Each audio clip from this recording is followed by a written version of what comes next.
नमस्कार, news and competition क्रगर channel में आपका स्वागत है। देखते हैं आज की महत्वपूर्ण खबरें। उत्तराखंड 5 हाइड्रो प्रोजेक्ट पर बन गई है सहमति।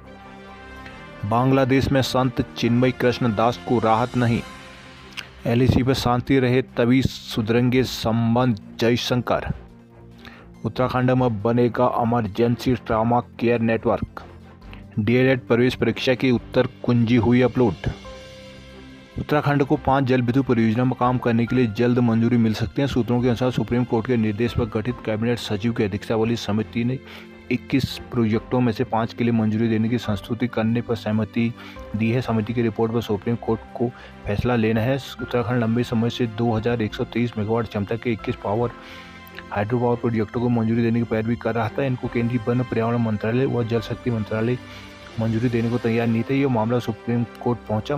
कोर्ट ने मामले में बीते अगस्त में कैबिनेट सचिव की अध्यक्षता में समिति बनाई थी। समिति को पूर्व में गठित एक्सपर्ट बॉडी की रिपोर्ट का अध्ययन कर 3 माह में रिपोर्ट कोर्ट में पेश करनी थी। इस समिति में कैबिनेट सचिव समेत जल शक्ति मंत्रालय, ऊर्जा मंत्रालय, पर्यावरण मंत्रालय समेत उत्तराखंड के मुख्य सचिव शामिल थी। पूर्व में एक्सपर्ट बॉडी की रिपोर्ट में 10 हाइड्रो पावर प्रोजेक्ट पर काम करने को हरी झंडी दी गई थी। इसके अलावा 11 प्रोजेक्ट ऐसे थे जिन पर कोई विवाद नहीं था। उत्तराखंड की मांग है कि कम से कम 21 प्रोजेक्टों को मंजूरी दी जाए। अब सुप्रीम कोर्ट में सुनवाई के दौरान राज्य की ओर से अलग से पक्ष रखा जाएगा। सचिव ऊर्जा आर मीनाक्षी सुंदरम ने बताया कि कोर्ट में राज्य का पक्ष मजबूती के साथ रखा जाएगा।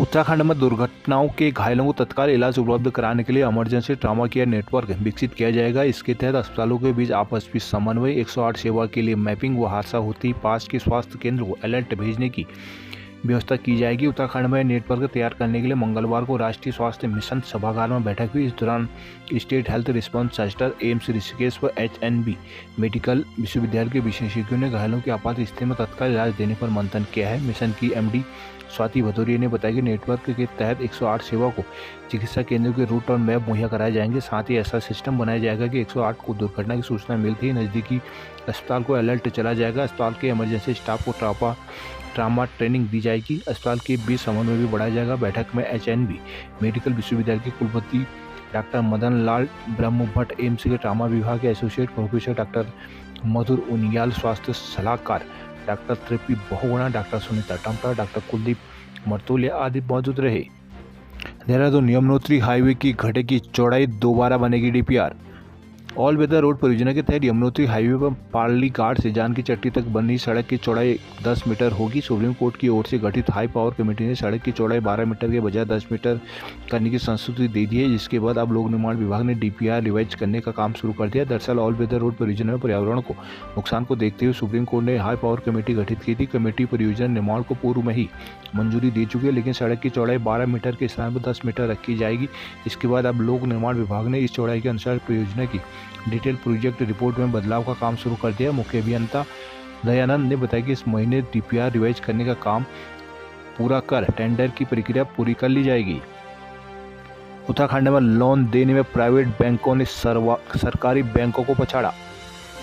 राज्य में जरूरत लोगों को लोन देने में प्राइवेट बैंकों ने सार्वजनिक सेक्टर के बैंकों को पछाड़ दिया। जुलाई से सितंबर की तिमाही में प्राइवेट बैंकों को तिमाही ऋण जमा अनुपात सीडी रेशियो 84.57% रहा, जबकि राष्ट्रीयकृत बैंकों का महज 42% रहा है। मंगलवार को राज्य स्तरीय बैंकर समिति की उप समिति की समीक्षा बैठक में यह आंकड़े सामने आने पर वित्त सचिव दिलीप जावलकर ने कड़ी नाराजगी जताई है। उन्होंने सरकारी बैंकों को ग्रामीण क्षेत्रों में कृषि और स्वरोजगार परक गतिविधियों के लिए अधिक से अधिक जरूरतमंद लोगों को ऋण मुहैया कराने के निर्देश दिए हैं। सचिवालय में मुख्य सचिव कार्यालय सभागार में हुई बैठक में जावलकर ने सभी बैंकर को निर्देश दिए कि विभिन्न विभागों से बेहतर समन्वय स्थापित करते हुए लाभार्थियों को चिन्हित कर साथ ही चिन्हित किए गए लाभार्थियों को लाभ देने के लक्ष्य भी तय किए जाएंगे और जो लक्ष्य तय किए जाएंगे उनका पालन सख्ती से करें। दिसंबर में सस्ती हो सकती है बिजली, 25 से 98 पैसे तक की छूट। ऊर्जा निगम ने दिसंबर महीने के लिए fuel and power purchase cost adjustment की दरें जारी कर दी है। दिसंबर के महीने में ऊर्जा निगम की ओर से बिजली उपभोक्ताओं को सस्ती बिजली के रूप में बड़ी राहत दी जा सकती है। बिजली दरों में 25 पैसे से लेकर 98 पैसे प्रति यूनिट तक की छूट दी जा रही है। बिजली खरीद को व्यवस्थित करने से बिजली उपभोक्ताओं को ये बड़ी राहत दी जा रही है। दिसंबर महीने में उपभोक्ताओं को 103.52 करोड़ रुपये लौटाए जाएंगे। दिसंबर महीने में औसत 85 पैसे प्रति यूनिट सस्ती बिजली रहेगी। घरेलू श्रेणी के उपभोक्ताओं को 25 पैसे से लेकर 68 पैसे प्रति यूनिट बिजली सस्ती मिलेगी। वहीं कमर्शियल को 98 पैसे, सरकारी संस्थान को 92 पैसे, प्राइवेट ट्यूबवेल के लिए 30 पैसे, कृषि गतिविधियों पर 42 पैसे, एसटी और एलटी उद्योगों को 91 पैसे, मिक्स लोड वाले कनेक्शन रेलवे को 85 पैसे और इलेक्ट्रिक चार्ज स्टेशन में 81 पैसे प्रति यूनिट बिजली का बिल कम आएगा। वहीं एमडी यूपीसीएल अनिल कुमार ने बताया कि विद्युत नियामक आयोग ने वर्ष 2024-25 को औसत विद्युत क्रय लागत 5.03 प्रति यूनिट अनुमोदित की है। यूपीसीएल की अप्रैल 2024 से अक्टूबर 2024 के बीच औसत विद्युत क्रय लागत 4.69 रुपये प्रति यूनिट रही थी। बिजली खरीद में 34 पैसे प्रति यूनिट की कमी आई है। देहरादून, सीएम की घोषणाएं पूरी करने में शिक्षा विभाग पिछड़ा। मुख्यमंत्री की घोषणाओं को पूरा करने में शिक्षा विभाग काफी धीमी रफ्तार से चल रहा है। 4 जुलाई 2021 से अब तक माध्यमिक और बेसिक शिक्षा विभाग से जुड़ी मुख्यमंत्री 156 घोषणाओं में केवल 76 ही पूरी हो पाई हैं। प्रमुख सचिव मुख्यमंत्री आर.के. सुधांशु की अध्यक्षता में सचिवालय में की गई मुख्यमंत्री की घोषणा की समीक्षा में यह तस्वीर सामने आई है। अब तक 80 घोषणाएं अधूरी है। प्रमुख सचिव ने सचिव और विभागाध्यक्ष के स्तर पर घोषणाओं के क्रियान्वयन की नियमित रूप से समीक्षा करने के निर्देश दिए हैं, ताकि यदि कोई कार्यवाही समय पर कार्य नहीं कर पा रहे तो उसे बदला भी जा सकता है। उन्होंने केंद्रीय विद्यालय की स्थापना के लिए भूमि उपलब्ध कराने के लिए गंभीरता से प्रयास करने के निर्देश दिए हैं। दिव्यांगों को निःशुल्क उपलब्ध कराए जाएंगे उपकरण। धामी, हल्द्वानी ट्रेचिंग ग्राउंड में आग, बेकाबू जहरीले धुएं से घोटा दम।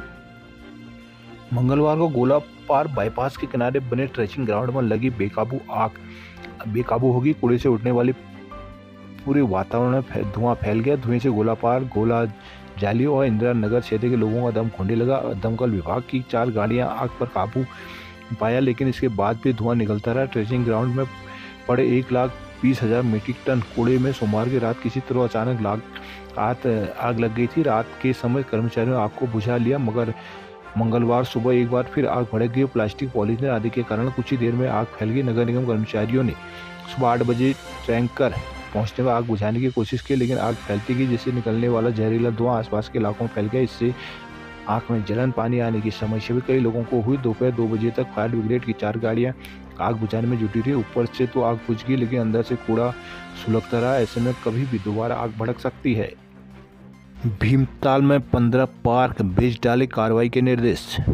कुमाऊं कमिश्नर दीपक रावत ने मंगलवार को भीमताल और डोबलेसवाल के पास विकास प्राधिकरण के कार्य का स्थलीय निरीक्षण किया। प्राधिकरण के सभी फेज में बने 15 से अधिक पार्कों के नियमों को दरकिनार कर अवैध रूप से बेचने के मामले में कमिश्नर ने 5,000 रुपये आर्थिक दंड और चालानी कार्रवाई के निर्देश दिए हैं। निरीक्षण के दौरान अन्य तमाम खामियां भी पाई जाने में कमिश्नर ने संबंधित अधिकारियों को जांच कर रिपोर्ट देने के निर्देश दिए हैं।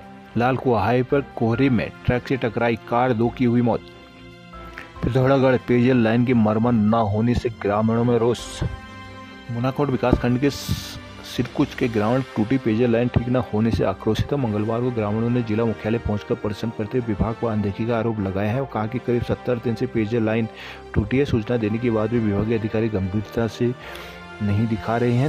नगर के टकाना स्थित कलेक्ट्रेट में ग्रामीण एकत्रित हुए। इस दौरान उन्होंने प्रशासन के खिलाफ नारेबाजी करते हुए प्रदर्शन किया। ग्रामीणों ने कहा कि जिज्जर गानी सिरकुच पेयजल की नई और पुरानी लाइन से गांव तक पानी की सप्लाई होती है, लेकिन सितंबर माह के दौरान लाइन टूट गई थी। तब से गांव के 20 परिवारों के घरों में पानी नहीं आ रहा है। इसके अलावा प्राथमिक विद्यालय, आंगनबाड़ी केंद्र भी पानी की सप्लाई बंद है। पानी न आने से स्कूली बच्चों में से लेकर अभी बड़े सभी परेशान है। कहा कि विभाग को सूचना देने के बाद भी जस की तस समस्या बनी हुई है। बागेश्वर के कल्पेश राष्ट्रीय पिस्टल शूटिंग प्रतियोगिता में दिखाएंगे हुनर।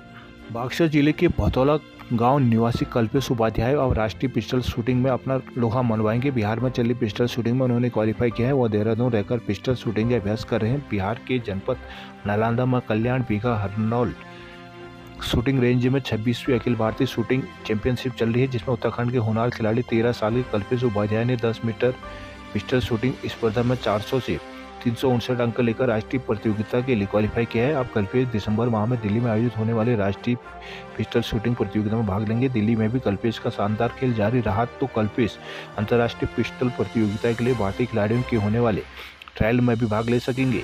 और डीएम ने लापरवाही पर 3 अधिकारियों को रोका वेतन।